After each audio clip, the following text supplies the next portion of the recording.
Friends, அடிப்பொலியான சூப்பரான chicken பொரிச்ச பிரியாணி தான் இன்றைக்கி செய்ய போகிறோம். எனக்கு இந்த மாதிரி தான் செய்ய தெரியும்.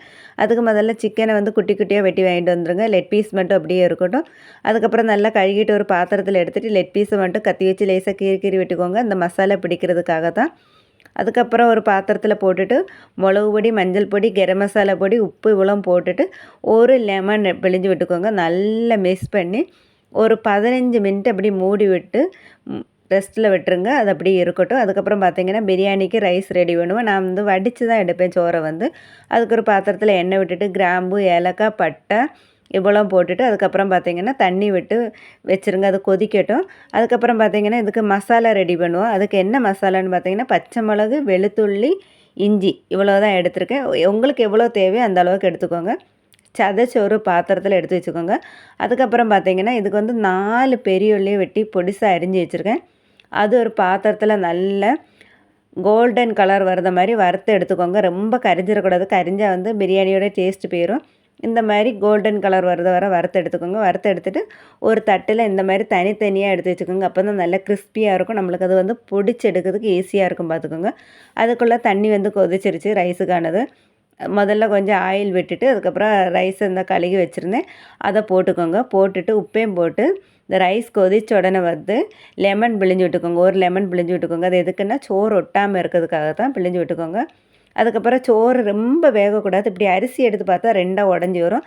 அப்போவுமே நீங்கள் வடித்து எடுத்துருக்கோங்க. அதுக்கப்புறம் வந்து நம்மளை சிக்கன் வந்து பொரித்து எடுத்துக்கலாம் பார்த்துக்கோங்க. ஏன்னா சிக்கன் பொரிச்ச பிரியாணியில் அதனால் சிக்கனை பொரித்து எடுத்துக்கோங்க.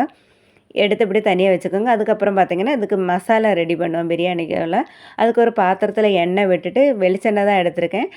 அந்த இஞ்சி, வெளுத்துள்ளி, பச்சை மிளகாலாம் சதைச்சி வச்சுருப்போம் தெரியுமா, அதை போடுங்க. அதுக்கப்புறம் 2 தக்காளி பழத்தையும் வெட்டி போட்டுட்டு உப்பையும் போட்டுட்டு மூடி விட்டுருங்க. ஒரு 2 நிமிஷமோ 3 நிமிஷமோ அந்த தக்காளி நல்லா வெந்துன்னா இந்த மாதிரி உடஞ்சி வந்துடும் பாருங்கள். அதுக்கப்புறம் வந்து புதினா இலை, ரெம்ப இலை, மல்லி இலை இது இவ்வளோ போட்டு நல்லா மிக்ஸ் பண்ணிக்கோங்க. மிக்ஸ் பண்ணிவிட்டு நம்ம இந்த பெரிய உள்ளி இந்த வறுத்து வச்சுருப்போம் தெரியுமா, அதை எடுத்து நல்லா பொடித்து இந்த இது கூட போட்டு இதையும் வதக்கிக்கோங்க. அதுக்கப்புறம் வந்து ஒரு ஸ்பூன் வந்து கரம் மசாலா பொடியும் போட்டு வதக்கிட்டு அதுக்கப்புறம் பார்த்திங்கன்னா தயிர் எடுத்துக்கோங்க. எவ்வளோ தயிர் தேவைப்படுமோ அந்த அளவுக்கு கொஞ்சோண்டு தயிரை எடுத்துகிட்டு அதையும் மிக்ஸ் பண்ணிவிட்டு இந்த பொரிச்சு வச்சுருக்கோம் தெரியுமா சிக்கனை, அதை நம்ம அது கூட போட்டுக்கணும்.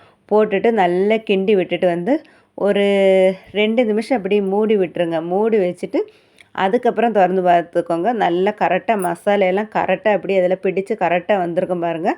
அதுக்கப்புறம் பார்த்திங்கன்னா இதில் நம்ம வந்து ரைஸ் வடித்து வச்சுருக்கோம் தெரியுமா, அதை போட்டுக்கலாம். முதல்ல வந்து பாதி ரைஸ் இப்படி எடுத்து போட்டுக்கோங்க. எடுத்து போட்டுட்டு அதுக்கப்புறம் பார்த்திங்கன்னா நம்ம இந்த பெரிய உள்ளி வந்து ஃப்ரை பண்ணி வச்சுருக்கோம் தெரியுமா, அதை எடுத்துக்கோங்க. அதை லேசாக எடுத்து இப்படி மேலே இப்படியே தூவி விட்டுக்கோங்க. அதுக்கப்புறம் பார்த்திங்கன்னா அண்டிப்பருப்பும் கிஸ்மிஸ் பழமும் வறுத்து வச்சுருப்பேன், அதே மேலே இப்படி தூவி விட்டுட்டு அதுக்கப்புறம் பார்த்திங்கன்னா சிக்கன் பொரிச்சது அதே எப்படி மேலே லேசாக போட்டு விட்டுக்கோங்க. அதுக்கப்புறம் அதே மாதிரி திரும்பியும் நம்ம அந்த என்ன பண்ணோம் ரைஸை போட்டுக்கோங்க. ரைஸை போட்டுட்டு அதே மாதிரி உள்ளி வறுத்து வச்சுருக்குது, சிக்கன் பொரிச்சது, அந்த அண்டிப்பருப்பு, கிஸ்மிஸ் பழம் எல்லாம் போட்டு அதே மாதிரி போட்டு வச்சுருங்க.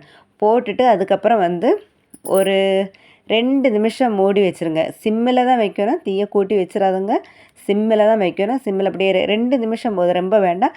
2 நிமிஷம் மூடி வச்சுக்கோங்க. அதுக்கப்புறம் திறந்து பாருங்கள், சூப்பரான அடிப்பொலி டேஸ்ட்டில் சிக்கன் பொரிச்ச பிரியாணி ரெடி ஆயிடுச்சு.